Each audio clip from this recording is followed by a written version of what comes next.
Bonsoir à tous, bienvenue. Backcheck, 5 matchs à l'honneur ce soir. Antoine Desclous, Fabien Guignard sont nos invités. On a vu des retournements de situation, on a vu des matchs très serrés aussi. Beaucoup de buts. Mais toi, Antoine, qu'est-ce que tu vas retenir? Fribourg qui rentre chocolat de son déplacement à la Resega. L'équipe à Pelletier, nouveau coach. Très bonne performance de Lugano qui mérite sa victoire. Ouais, première victoire pour Serge Alabonde de Lugano. Et puis toi, Fabien?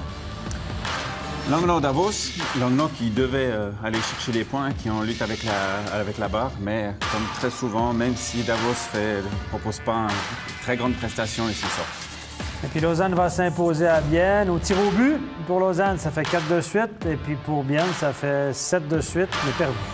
Ça faisait 11 matchs qu'il n'avait pas gagné du côté de la Bossart Arena. On parlait de Simirdien. Il a été vaincu ce soir du côté de Genève avec notamment un triplé de Monsieur Tom Ernest pour cette victoire des Aigles.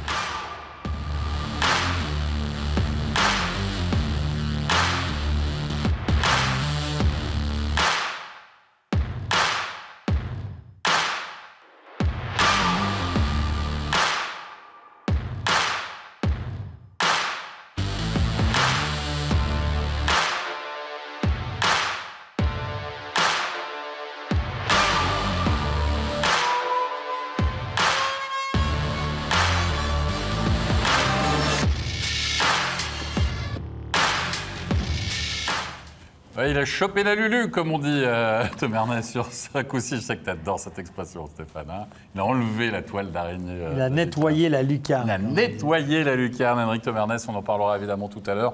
Mais messieurs, on va commencer notre tour d'horizon des patinoires avec Langnau-Davos. Et on le sait, Stéphane.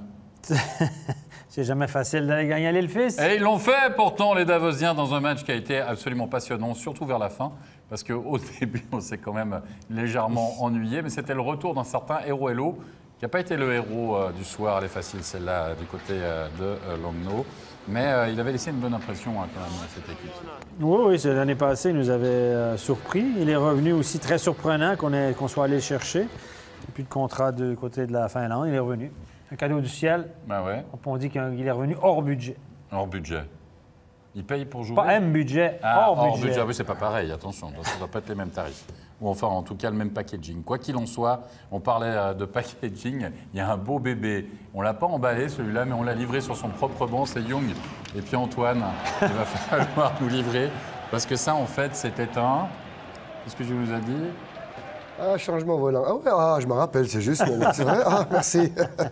Un changement volant. Non, mais c'est vous dire si pendant 40 minutes, Fabien, quand même, on s'est un peu ennuyé du côté des filles, soyons honnêtes. Mais on va dire que Langnau a essayé, mais il n'y avait pas grand-chose en face, surtout les 20 premières minutes où Davos s'est absolument pas présenté dans ce deuxième déplacement, ou leur deuxième match de l'année 2020. Mais c'était 0-0 après le premier tir. Oui, et puis après le deuxième aussi.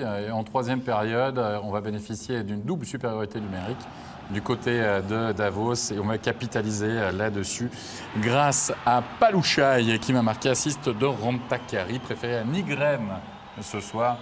Ils n'ont pas manqué l'occasion, mais j'ai envie de dire, Antoine, normalement, on n'a pas le droit à domicile, 0-0, comme ça, d'accorder deux punitions sur la même action. Disons que Langnau a tout fait. Disons, ils ont réussi à ne pas marquer en première période où ils ont 11 shoots à 1 dans les statistiques. Ils ont tout fait le jeu. Ils devaient concrétiser en première période. Puis c'est une histoire qui vient chaque week-end. Il y a des équipes qui n'arrivent pas à marquer à la fin. On commence à être frustrés. On prend des pénalités. Il a deux sur le même chiffre, deux pénalités.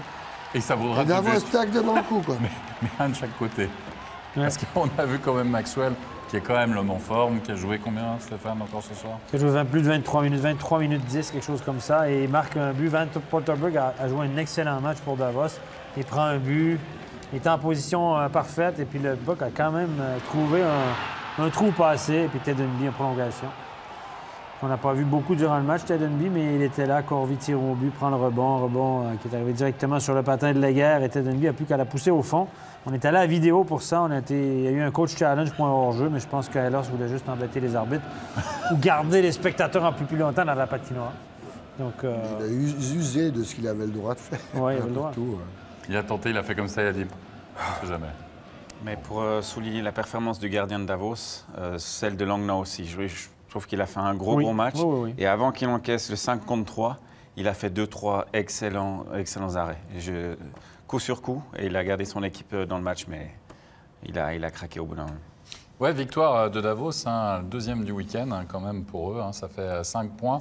Une belle récolte en ce qui concerne les hommes de Christian Volvent. On va passer maintenant à Lugano. Lugano-Fribourg, ça c'était le match à 6 points pour Lugano, avec pas mal de nouvelles. La première, c'est que Lajunen n'était pas là. Ouais. Et ça, on s'est dit sur le papier, oula, ça c'est un coup dur quand même pour Serge Pelletier, l'entraîneur de HC Lugano, parce que vous perdez votre centre de premier bloc, hein, quand même, celui qui prend tous les engagements, c'est votre joueur le plus important. Ça, c'est sûr que... Il y a un heureux événement. Il y a d'heureux événements, la naissance d'un petit garçon. Donc, on en a parlé ce soir, il y a des choses plus importantes que le hockey dans la vie. Tu connais le sexe? C'est bon, t'as plus d'informations. Il est arrivé ou pas? Ben, il l'a dit. Tu as eu l'échographie ou? Serge Pelletier l'a dit en entrevue avant le match que c'était un petit garçon. Alors, j'espère que je ne me trompe pas. J'espère avoir bien entendu. Mais il a dit dans la chasse de son petit gars. Il a aussi dit malheureusement. Hein? Bon, de toute façon, c'est un heureux événement quand même. Gars ou fille, c'est égal. Hein? Et puis du côté de Fribourg, on restait un peu sur une frustration parce que la veille, on avait perdu dans un match quand même intéressant à domicile face à Zug, une grosse cylindrée. Il y avait eu des possibilités pour Fribourg-Gotteron de revenir en fin de partie. Mais voilà, on n'avait pas réussi à grappiller un point. Donc l'objectif, c'était bien sûr de réussir un coup du côté de la Corner Arena. Et pourtant, c'est Postma à la 10e minute de jeu qui va crucifier Reto Berra alors que ce dernier fête pourtant ses 33 ans. Ouais, Fabien l'a dit, hein, c'est un jeu d'erreur et là le défenseur Postma, défenseur offensif, vocation offensive, il a bien anticipé le jeu, il a bien lu le jeu, il est servi sur un plateau, il a bien terminé, mais c'est vrai on s'est dit qu'on allait relever les choses positives, que ôter l'accent sur les bourdes de certains joueurs, donc c'est vrai que c'est une belle réussite. On a 50-50 le long de la bande. Postma fonce, sur le côté offensif. Là, on perd aussi, donc c'est le Lugano. Je ne sais pas si vous avez vu le geste, mais juste avant de shooter, il fait encore un petit mouvement pour garder le gardien sous tension avec les jambes écartées, puis après, lui, la glisse. Gilles Montanon serait très content de t'entendre. Gilles a toujours dit « Fixe le gardien, un petit moment, tac, tac ». Gilles le dit soir après soir, puis ça se vérifie régulièrement. Il a raison. Il a raison, absolument. On sera en deuxième période, messieurs, si vous le voulez bien, puisque Lugano va creuser l'écart. Et cette fois-ci, Linus Klasen, en supériorité numérique, 25e minute de jeu, va crucifier à son tour Reto Berra. Klasen qui n'a pas marqué beaucoup de buts cette année, c'est pas un buteur. La passe était très belle. Le tir aussi. Tir sur réception, regardez, Berra ne peut pas faire grand-chose. Klasen marque des buts. Serge Pelletier est arrivé, Klasen marque des buts. C'est en première période, c'est il y a 14 shoots de Lugano sur la cage fribourgeoise. C'est énorme. Ils ont fait un gros premier tir, les Luganais. Puis ça, c'est le tournant du match parce qu'on va aller voir la vidéo. Mais le puck est bien rentré. C'est Bertadja qui va marquer le 3-0, qui va crucifier ce pauvre Reto Berra. Vraiment, c'est joyeux anniversaire. Hein. Heureusement qu'on a la langue de la vidéo au-dessus. Regardez. On l'a bien vu, là. Il vient de la comprendre. Ah, à 33 ans, à 33, crucifié. C'est fait. Ah, oh, le cri. Il est fort. Là, 33, non, c'est très, très fort. Moi, je vais d'allumer. Mais je me focalisais sur l'action. Pendant que les gens regardaient l'action, je me focalisais sur ce qu'ils voyaient. Pour leur expliquer qu'avec la langue, avec la caméra du dessus, ça devient facile d'arbitrer. Absolument, puis 3-0. Le but de l'espoir pour Fribourg-Gotteron, Boychuk qui marque son premier but sous ses nouvelles couleurs. À 5 contre 4. Il y a quand même du positif à relever. Antoine, Fribourg n'a pas coulé après ce 3-0. Non, le 3-2, le 3-0 qu'ils prennent, c'est en supériorité numérique, là, qu'on vient de voir Bertadja. Et ça, c'est quelques secondes après le but des Luganais. Fribourg revient. Et là, ils ont eu après quelques bons passages, mais pour regarder le match d'un coin de l'œil, Lugano était plus costaud, plus physique. Hein? On a vu bien impliqué. On a vu un Chiesa qui a pris quelques pénalités, mais il fait toujours autant mal devant la cage. Je pense que Fribourg a essayé. Il est tombé sur une équipe luganaise qui se devait aussi, elle, de gagner. Hein? Les deux équipes sont maintenant à égalité de points, si je ne me trompe pas, au classement. Donc, je crois on verra ça d'ici quelques instants, mais le match n'est pas terminé, puisque là, on va se rendre en troisième période. Et puis, on a vu la réussite de Boychuk à 5 contre 4. Et Fabien Guignard, c'est Kylian Motet qui va marquer aussi en supériorité numérique. On le souligne, parce qu'on sait que le power play, c'est quand même le talon d'Achille de côté de Fribourg. Oui, effectivement. Puis on reste sur des jeux extrêmement simples. On peut mettre quand même un petit peu en doute la performance du gardien luganais. Il est masqué, on va lui la donner, il est masqué au dernier moment, mais le shooter n'a pas vraiment d'autre choix que de la mettre à cet endroit. Et Bertadja qui va finalement crucifier Antoine ou doucher les derniers espoirs fribourgeois en glissant ce puck contre les jambières de Reto Berra pour le 4-2, le but de la sécurité. Comme tu l'as dit, plus de volonté, plus de niaque peut-être du côté du Luganais.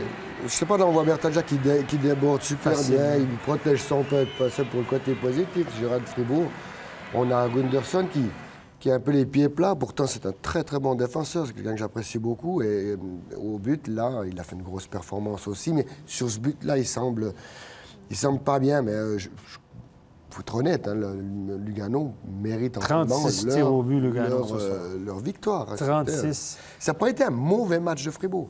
Lugano était meilleur.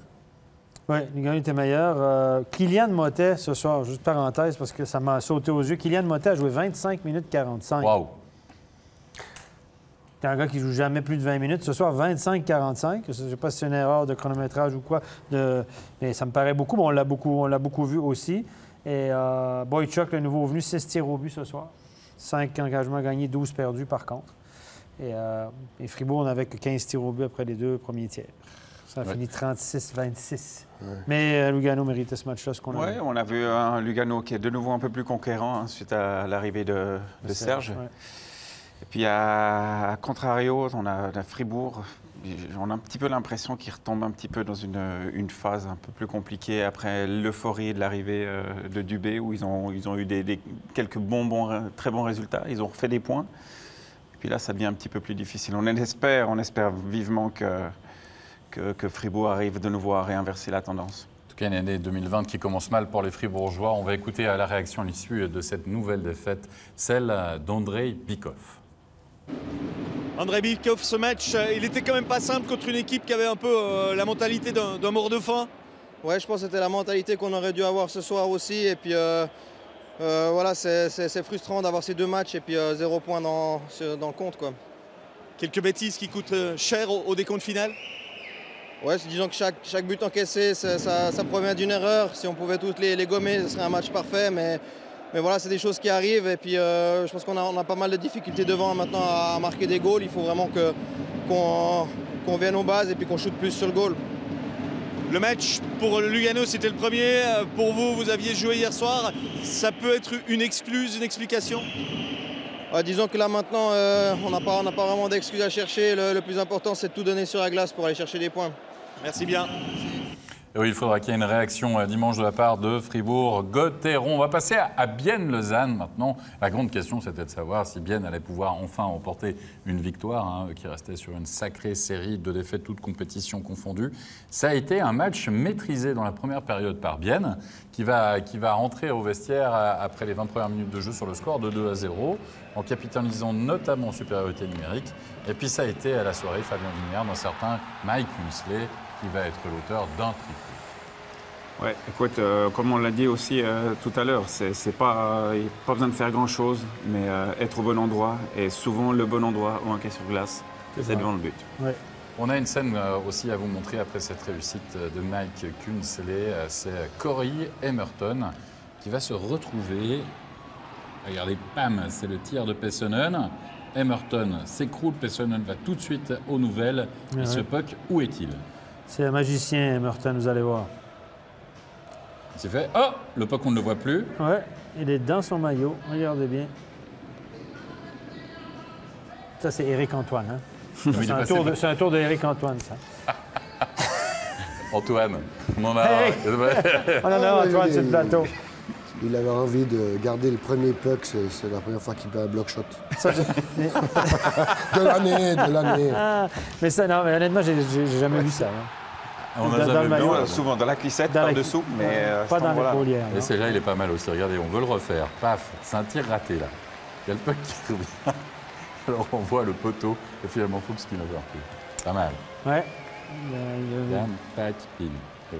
Des rebonds non maîtrisés. Et Bienne en profite. Rayala Hugström au niveau des assises. 2-0 pour Bienne qui s'achemine enfin peut-être pas un succès, mais en tout cas un match un peu plus tranquille. Et puis arrive la deuxième période où tout va devenir complètement fou du côté de la Tissot Arena. Voilà. C'est un vortex, c'est un espace-temps un peu bizarre.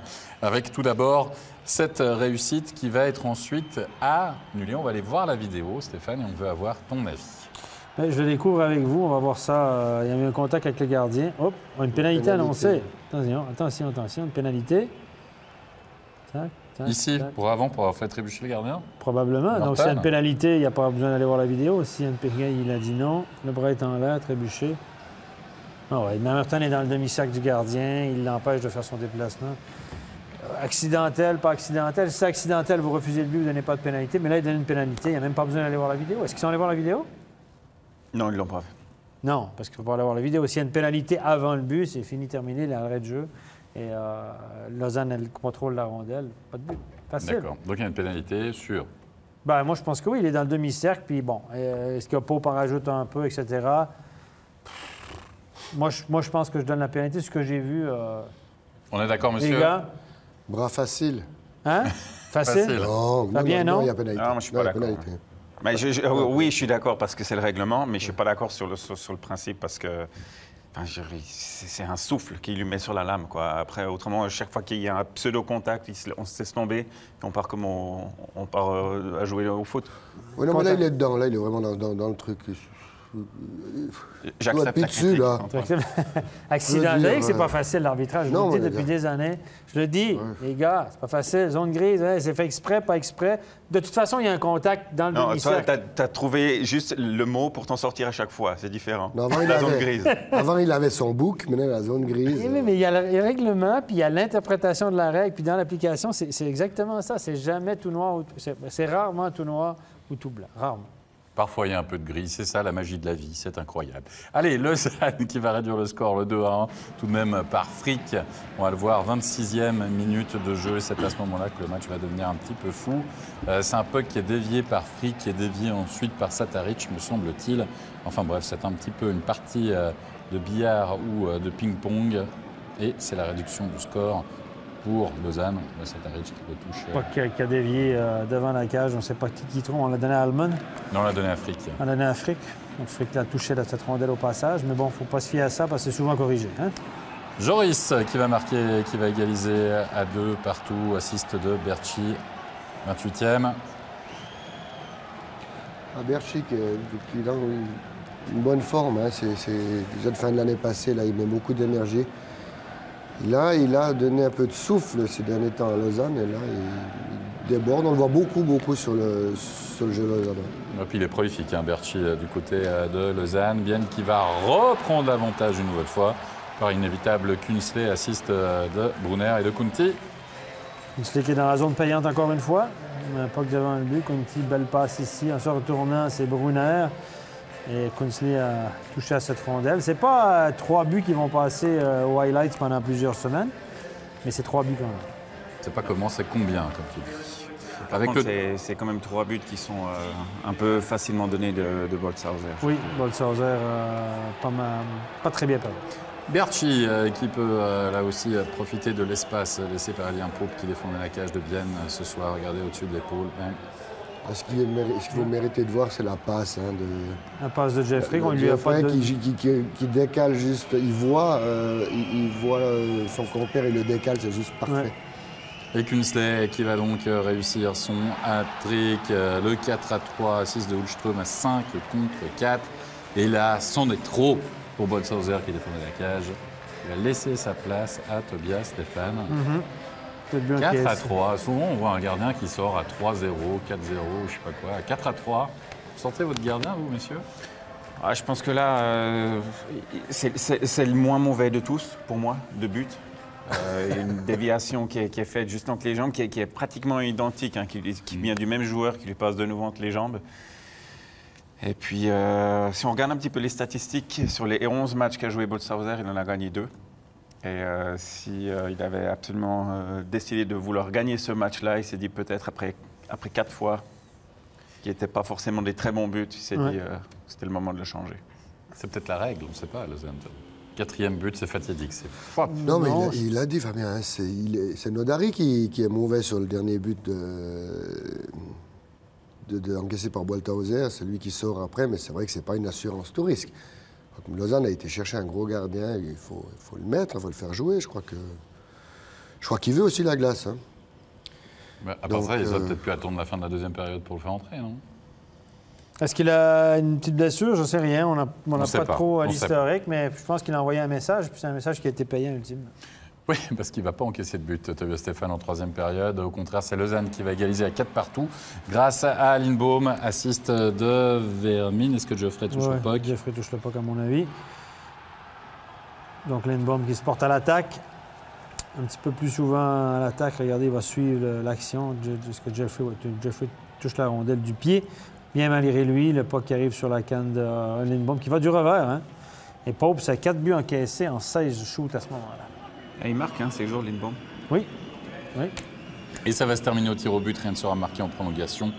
Lausanne va réussir 2 tirs au but et battre ainsi Bienne grâce à cette réussite notamment. De Berchi, très en forme, hein, franchement. Hein, oui, il y a une période moins faste, un petit peu, la fin novembre, début décembre, on le sentait très, très fatigué, comme à peu près tous les joueurs qui ont un passage à vide. Et là, il a retrouvé un petit peu d'allant, qui était, on le voyait ce soir, visible, on l'a vu patiner un petit peu plus... on l'a reconnu avec son patinage, sa glisse facile, etc. C'est un gars qui patine énormément. Offensivement, c'était bien. Par contre, défensivement, c'était peut-être pas le match du... Ouais, moi, je suis quand même un petit peu... Lausanne gagne, hein, c'est sûr, bien aurait dû. Hein. Mais quand on tire 16 fois pour Lausanne avec l'armada offensive qu'ils ont, de nouveau, j'ai trouvé un bon match de Bienne. Hein. On les a sentis concentrés, concernés, on essaie de défendre. Je crois qu'ils sont bien dans le coup. C'est dommage pour eux. On ne peut pas mettre la faute au gardien biennois, mais que 16. Après 60 minutes, Lausanne avait 16 tirs au but. C'est quand même peu. Et c'est pourtant leur atout premier, c'est l'offensive. Hein. Ils n'ont pas été mauvais dans le jeu, mais je crois qu'ils vont pas assez vers la cage. Les tirs, ça a fini 30-19 en faveur de Bienne. Oui, ça fait quand même une sacrée différence. Hein. On peut presque parler de victoire hold-up, on ne sait pas. On va écouter en tout cas la réaction du côté du Lausanne Hockey Club, celle d'Étienne Froidevaux. Étienne Froidevaux, 4e victoire de rang. Enfin, Lausanne enchaîne les victoires. Oui, c'est un petit peu le cas, je pense. Il semble qu'on a trouvé quelque chose maintenant qui nous donne confiance, qui nous permet de gagner même des matchs comme ça. Je pense ce soir, je pense bien, ils ont très bien joué. Nous, on a eu la peine pour rentrer dans le match. On a montré de caractère et puis on a fait un petit comeback, ça nous fait du bien. Justement, sur ce match, 4 fois vous revenez au score, c'est quand même important pour l'équipe. Oui, comme je dis, je pense que les dernières victoires nous ont donné un petit peu de confiance et puis ça aide, même si on perd, on ne lâche jamais, mais je pense que ça fait un petit peu, t'as un petit peu les jambes plus légères. Et puis aujourd'hui, je pense, grâce à toute l'équipe, on a pu gagner ce match. Merci bien. Une victoire d'équipe, vous l'avez compris, et pour les Lausannois ce soir, par contre, ça continue d'aller mal. Hein. Pour Bienne, nouvelle défaite, la 7e consécutive en championnat, la 9e, toute compétition confondue. On va écouter le capitaine qui a toujours un grand cœur, mais évidemment, un cœur lourd. On va écouter Mathieu de Chantré. Mathieu de Chantré, nouvelle défaite pour le HC Bienne, mais ce soir, c'était vraiment très très proche. Oui, exactement. Ouais, c'est dur. En ce moment, on a beaucoup de peine. Mais faut voir les choses positives. On a au moins pris un point ce soir. Justement, vous avez chaque fois mené au score. Est-ce qu'il y a un moment de déconcentration pour se faire revenir chaque fois? Je pense pas. Lausanne est une bonne équipe. Ils ont créé beaucoup d'occasions. On a eu beaucoup à faire dans notre zone défensive. Puis, les buts qui sont marqués, je pense que c'était assez mérité aussi. Est-ce que vous retenez quelque chose de positif de ce match tout de même? L'énergie. Je pense que hier puis aujourd'hui, on a de nouveau montré qu'on a beaucoup d'énergie. Ce n'était pas le cas au mois de décembre. Puis ouais, c'est le point positif ce soir. Merci bien. La méthode Coué du côté du HC Bienne, messieurs, ce soir, hein, Fabien? Écoute, moi je pense que Bienne, ils ont un peu le syndrome de l'équipe qui perd en ce moment. Et ça se voit surtout dans les sports collectifs. Tu peux bien jouer, tu es dans une phase négative, une spirale négative, puis même si tu fais les choses bien, tu fais tout juste, tu domines le match, ou en tout cas les shoots au but, mais il y a toujours un petit truc qui fait que tu n'arrives pas à passer l'épaule et puis tu t'enroules dans cette spirale. Lausanne, on s'oublie, Lausanne y était il n'y a pas si longtemps que ça. Ouais. Là, ils sont sortis. Mais il faut rester fort là, dans ces périodes-là parce qu'elles sont longues et elles sont difficiles. Oui, ça s'allonge. On a eu la pause, on espérait revenir avec du positif. Ça a commencé avant la pause. Puis je pense que la défaite en Ligue des Champions aussi, comme c'est arrivé, la défaite en Coupe. Hier, ils perdent que 3-2 à Berne. Oui. Bon, ils n'ont pas fait... Non, mais c'est que 3-2. Ils étaient dans le match. Ce soir, aurait mérité mieux, puis ça ne vient pas. Il faut dire qu'on le disait en début de saison. On l'a dit souvent ici sur le plateau. Bien, a trouvé un moyen de gagner. Bien, ne méritait pas forcément, mais a trouvé un moyen de gagner. Marquer le petit but égalisateur, etc.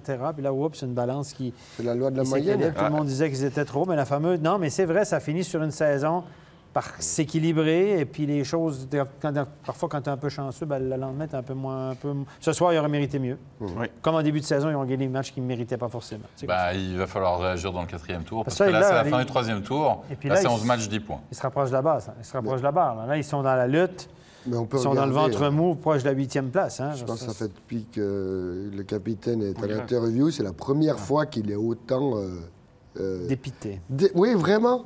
Normalement, il arrive quand même toujours à trouver quelque chose à dire, à trouver du positif, à parler. Et là, il est abattu. Il va falloir cravacher. Puis on jettera un coup d'œil, évidemment, tout à l'heure, en fin d'émission, au classement de cette National League. On va passer maintenant à Zouk Genève. Parce que Zouk Genève, pour Genève Servette, c'est le pensum, vous voyez, c'est le chemin de croix. On est toujours dans la thématique. Mais quand ça fait 11 matchs qu'on vous le rappelle, que vous n'avez toujours pas gagné à Zouk, parce qu'évidemment, vous êtes joueurs, vous êtes d'accord, messieurs, vous ouvrez le journal local, la Tribune de Genève, puis on vous rappelle que ça fait 11 matchs que vous n'avez pas gagné là-bas, depuis le 30 novembre 2014. Puis ça ne fait pas la première fois qu'on le rappelle à chaque fois que vous y allez, etc., etc. On ose ça. Puis à un moment, on se dit, allez, ça a bien tourné, hein. C'était ce soir. Voilà, c'était ce soir. Il fallait prendre le rendez-vous. Et alors, je ne sais pas si on peut se fier totalement, parce qu'on avait un œil sur ce match à la statistique des tirs. On va finir 28-19 pour Genève Servette. Et surtout, cette ouverture du score, Winnick, qui marque un de ses buts. Stéphane Comine, donc il a le secret. Les fans de Lausanne se souviennent de Winnick pour avoir marqué 2 buts comme ça récemment. Hein. Donc, il contourne. Il le fait souvent, il rentre avec beaucoup de vitesse. Puis l'écran, il est costaud. Donc, il est très difficile à contrer ou à pousser vers l'extérieur. Il peut cacher son puck très loin. Donc... Winnick, c'est un étranger dans l'ombre souvent, mais qui fait un sacré bon job. L'égalisation, Diaz de mettre tir à 9e minute de jeu à 5 contre 4, assist d'Hoffman. Mais ce tir, Antoine, qui a été touché par Jacquemin. Oui, la fin d'un powerplay où le joueur vient de rentrer, là, il avait un bon powerplay, bien posé. Et finalement, c'est un tir de langue dévié. C'est pas de chance pour Maillère parce qu'il avait été performant sur le powerplay. Ouh, Robert Maillère, petit contact sympathique avec Lindberg. Fabien. On en a parlé pendant le match, volontaire ou pas. C'est très difficile à prendre position. Par contre, c'est sûr qu'on est tout content que Maillère puisse s'en sortir parce que c'est des coups comme ça derrière la tête. Quand tu les vois pas venir, ça peut vite être dommageable. Il y a des joueurs qui viennent, qui... Non, mais si vous regardez la tête du joueur, je ne sais même pas qui c'est là. Il n'a pas regardé une fois le gardien, il regarde le puck. Lindberg. Non, mais sérieusement, il n'a pas une fois pris garde. Parce que là, il peut. Alors, il a beau arriver à 100 à l'heure, comme tu dis.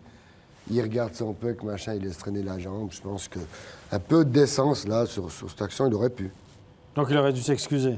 Au minimum, ouais. Minimum, avec l'autre genou, là. Après un coup de genou, je m'excuse. Oh, excuse, c'est 2020, encore. Je t'avais pas vu. Mais à part non, ça, moi, ça peut arriver. J'ai aucun souci avec ça, mais... Donc, toi, tu dis que s'il l'a fait, en anglais, on dit « accidentally on purpose », accidentellement par exprès? C'est un peu ça, voilà, les yeux en haut, là. Oh, le gardien est là. Oh. OK. À part ça, on est en championnat, messieurs. On se retrouve en play-off, là. On a une séance comme ça, là. Ah, c'est un bon début de bagarre. Puis, oui, c'est plus Chris Maxorley à la bande, là, mais sinon, il appelle les arbitres, Chris Maxorley, puis il leur dit tu protèges pas mon meilleur joueur, là, tu protèges pas mon gardien, là, comme ça. Oui, en play-off, c'est vrai. Mais cette année, on n'a pas beaucoup de bagarres, sérieusement. Hein? Des bagarres ou des matchs qui partent en couille, comme on dit, là, c'est... on en parlait il y a quelques semaines où je me plaignais, moi, un petit peu du fait que maintenant, oui, tout est bien, tout est propre, tout est beau, avec toutes les caméras dans tous les sens, mais ça devient extrêmement lisse. C'est mon avis, un avis personnel. Ah ben c'est sûr j'ai entendu ça souvent, qu'il y a moins d'émotions. On pourrait plus donner des coups, on serait foutus. Parce que... On est d'accord, là autour de la table, j'imagine que en NHL, il y a un gars accidentel ou pas qui frappe comme ça ton gardien derrière le genou. Ça part. Au moins, ça part. part. Oui. Il y a quelque chose qui se passe. Ouais, ça part. Là, c'est... T'as pas fait exprès, hein? Non, non, c'est bon. Ah non, Non, c'est bon. On va pas se battre pour ça. Non, on va pas se battre pour ça, mais... T'es commotionné après. Ah, c'est pas grave. Non, mais c'est vrai qu'on en voit... les joueurs sont moins réactifs à tout ça. Allez, nous, c'est juste. on va être réactifs, messieurs, en plongeant dans la deuxième période. Le Teumernes Show qui va commencer, puisque c'est lui qui va marquer le 2-1 d'un maître tir. Parce que là, franchement, Leonardo Giannoni ne peut que constater les dégâts, Fabien. Moi, ce que j'apprécie beaucoup, on le verra peut-être sur un angle différent tout à l'heure quand on est derrière le joueur, c'est qu'il shoot exactement où il n'y a pas de trou, en attendant que le masque devant le gardien se décale. Peut-être qu'on le verra depuis là. Il va viser en haut à droite alors que le gardien ne voit rien et hop, dès le moment où les joueurs ont passé, le trou est libre. Assise de fer et de Jacques May. L'engagement suivant, on retrouve Teumernes. Finalement, d'un côté ou de l'autre, j'ai envie de dire de la glace, ça fonctionne tout aussi bien, Antoine. Ouais, Giannoni se paraît un peu moins bien là, sur celui-là de but. Il nous a habitué à meilleur. C'est pas que c'est un mauvais shoot, hein, mais de la ligne bleue non masquée, on voit bien. Là. Ça, c'est toujours un jeu... Bien sûr, son déplacement, ouais, peut-être. Mais... Genève fait toujours ça, même à 5 contre 5, ils inversent souvent les deux défenseurs. On gagne l'engagement, un défenseur qui est proche, l'autre qui est plus éloigné, on fait un tir sur réception et ça fonctionne souvent. Là, on allait voir la vidéo pour la présence de Wingles dans la peinture. Vous allez voir que depuis la prise d'angle de vue du haut, décision facile. Décision facile, même pas dans le demi-cercle, regardez. Même pas dans le demi-cercle. Ouais, mais Stéphane, il a touché le gardien, on devrait annuler. Mais oui. Je n'ai pas dit ça. Il ne peut pas se coucher après sur le puck. Sois un peu... Non, il est clairement dehors. C'est vrai qu'il y a un petit contact après, mais c'est amical. C'est clairement gris clair. Ouais, Et regardez le gros raté de Genève Servette. La cage est vide. On tente le tout pour le tout du côté de Zug. Et finalement, ce puck qui revient de Rick Teumernes qui peut marquer son hat-trick. La réussite, le 5-1. Genève qui brise le signe indien, qui s'impose à Zug. Ça n'était plus arrivé depuis le 30 novembre 2014. Imaginez, 30 novembre 2014. Teumernes n'était pas là. Mais il avait envie. J'arbitrais encore. Hein. Il avait envie, il était devant la cage comme défenseur. Il avait envie de le mettre. Ouais, mais je pense qu'on a envie qu'il le mette aussi. Ah oui. Franchement, en tant que coéquipier, on cherche quand même à ce qu'il mette le hat-trick. Dans une cage vide en général. Plus, avec 2 buts d'avance, tu ne prends pas un énorme risque. Puis c'est vrai que défenseur, fin de match, il en a déjà mis 2. Je pense que... 2 puis une passe. Ouais. C'est beau. 4 points. Là. 4 points en effet. Et puis on l'a dit, Genève Servette qui s'impose enfin du côté de la Bussard Arena. Réaction là aussi du capitaine. Écoutons tout de suite à l'interview Noah Rod.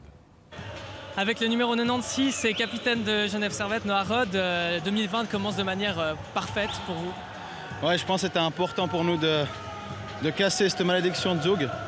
Et ce soir, on l'a fait brillamment, donc on commence bien l'année. Et voilà, on espère continuer comme ça le plus longtemps possible. Vous étiez dans cette équipe le 30 novembre 2014 lors de la dernière victoire ici de Genève Servette. Qu'est-ce que ça fait d'enfin triompher à la Bussard Arena? Ça fait du bien. C'est pas nous qui mettons cette malédiction un peu, c'est plutôt vous les journalistes. Mais voilà, c'est clair que ça reste dans notre tête un peu quand on se lève le matin et qu'on voit les articles sur ça. Donc voilà, on est content d'avoir mis fin à ça et de fermer quelques bouches aussi. Alors ça fait quand même la 5e victoire consécutive aussi de Genève Servette. La dynamique semble vraiment bien installée désormais. Ouais, écoutez, voilà, on travaille fort. Chaque match, on donne tout. On a une équipe très soudée. Et puis voilà, les 4 lignes, les 2 gardiens font un bon job. Donc on n'a pas à se plaindre, pour l'instant, tout va bien. Merci beaucoup, Noah.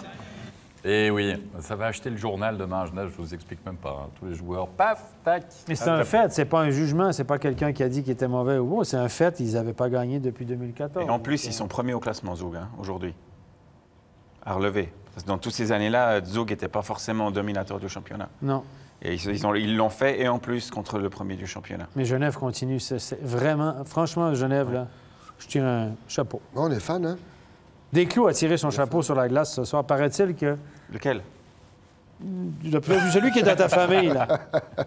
Ben, il y a au moins quelqu'un qui est pas lisse. Sur le hat-trick de Teumernes aurait tiré sa casquette sur la glace et ça aurait tombé sous l'œil averti de quelques observateurs sur place. Peut-être qu'il y aura une sanction. Tu ne peux pas faire ça, hein? Ah tu peux pas jeter un objet sur la glace comme ça, c'est passible d'une amende. Il est parti de la Avec tête avec un coup de vent. Peut-être qu'il y a eu un coup de vent. Je n'étais pas là, je vous dis. Toi, tu n'as pas de zone grise pour ça, hein, toi. Paf, non, la règle, c'est la règle. On ne lance rien sur la glace. Ah, parfois, il a des relents d'arbitrage. Non, mais regarde, écoute, pour toute une soirée, tu es capable de nous sortir 12 fois la zone grise. Hein. Puis là, tu es là. Ah non, la règle, c'est la règle. Hein. Mais la règle, c'est la règle, mais si tu le vois pas comme arbitre, dans ce temps-là, tu tournes la tête. Oh, je l'ai pas vu. Parce qu'en plus d'être arbitre, il était inspecteur de police avant aussi. Oh non, ça, c'est faux. Là. Il était shérif dans une vie antérieure. Maintenant, je suis inspecteur d'arbitre. Pas de rumeur. Les services secrets au Québec, ça s'appelle comment, juste La police montée. Allez, Rapperswil-Berne, le dernier match à se mettre sous la pupille. Sur le papier, c'est un petit peu déséquilibré parce que Rapperswil, c'est à lanterne rouge et puis c'est un peu laborieux. Et puis Berne qui s'en était sorti hier en dominant pendant 40 minutes bien et puis en arrêtant de jouer aux 3e période. Ils sont sortis un petit peu par les poils, comme on dit. Et finalement, c'est Dufner qui va marquer son premier but de la saison, assist de Wellman et Kazout. Ça part mal quand même pour le CP Berne dans ce match. C'était pas un gros début de match, Berne. On rappelle ici qu'après, on n'est pas rendu là dans notre description, mais après 2 tiers, Berne n'avait tiré que 8 fois au but à Rapperswil. Donc, égalisation méritée, c'était 22-8 après 2 tiers les tirs au but du côté de la Diners Club Arena. Tu es en train de nous dire qu'ils ne sont pas forcément venus avec une grande motivation, quoi qu'il en soit. Arcobello va pouvoir égaliser, assise de Ruffenhardt et de Moser. Et comme toujours, j'ai envie de dire, Antoine Desclous, c'est quand même Arcobello qui tire l'équipe du côté du CP Berne de cette saison. Ouais, c'est bizarre parce qu'on se dit c'est pas possible que Berne n'arrive pas à mettre la deuxième, qu'ils vont gagner, qu'ils vont faire du jeu, qu'ils vont shooter, ils vont aller vers de l'avant. Et c'est toujours ce diable d'Arcobello qui... Enfin, cette année, c'est lui qui fait tout seul. Après, on aura son compère Ebet là, qui va mettre un fort joli goal, mais c'est vrai que cette ligne... Elle a tiré Berne jusqu'à aujourd'hui. Il va falloir que les autres joueurs se mettent dans le même cas de figure. Et à 5 contre 4, Berne qui va prendre avantage avec Andrew Ebet, assiste Dunter Sander. Berne qui prend l'avantage, 34e minute de jeu. Et Fabien, CP Berne, normalement, là, sur le papier, 2-1. Pousser un petit peu et puis tuer le match finalement.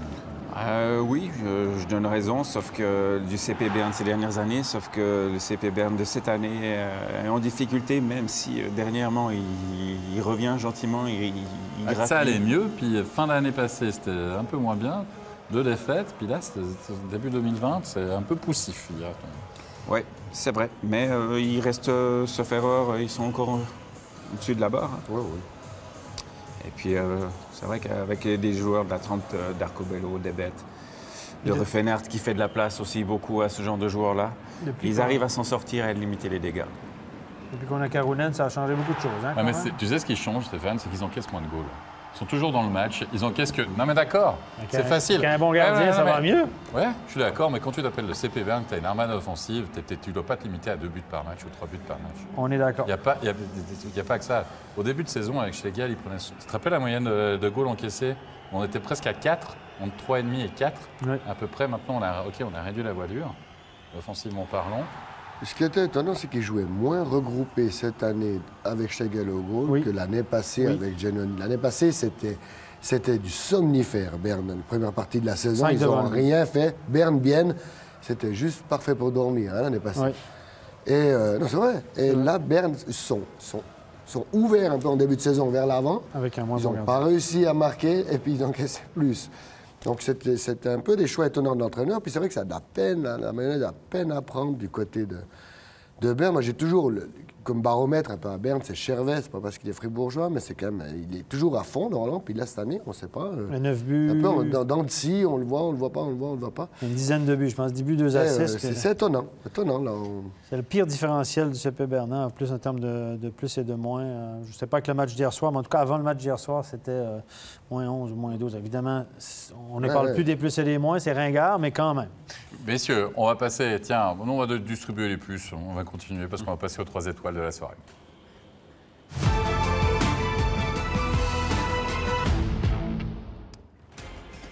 Troisième étoile, puisqu'il a porté le HC Lugano avec ses 2 buts, c'est Alessio Bertaggia. Et moi, j'ai envie de dire, c'est aussi la victoire, évidemment, de Serge Pelletier, la première à la tête de ce HC Lugano. Et il va falloir compter sur, j'ai envie de dire, les produits locaux, à dire. Hein, Fabien? Alors, puis, il n'y a pas plus produit local qu'Alessio. C'est vraiment un gars du cru. C'est la suite du papa. Toi, tu as joué avec le papa? J'ai joué avec le papa. Et puis, écoute, c'est pas un joueur très créatif, mais qui travaille, qui a un cœur énorme. On l'a vu sur son premier but tout à l'heure. Il manque complètement son shoot. Il vient le rechercher derrière le but. Il gratte. C'est des joueurs qui sont pas les plus, on va dire, les plus payés, mais qui sont extrêmement importants pour une équipe. La deuxième étoile de la soirée, il a réussi un hat-trick ce soir pour le HC Bienne. Antoine, c'est Mike Künzle, qui pallie la disette offensive des Rayala, des Brunner au niveau de l'efficacité offensive. Ouais, peut-être, mais on l'a vu, hein, il était mis au bon moment. Il est agile de sa crosse devant le but. Hein. On a les défenseurs deux fois ont passé un petit peu à côté de leur truc. Il se dégage bien, il fait de l'ombre au gardien, il est à la place où il faut, puis il est agile avec sa crosse.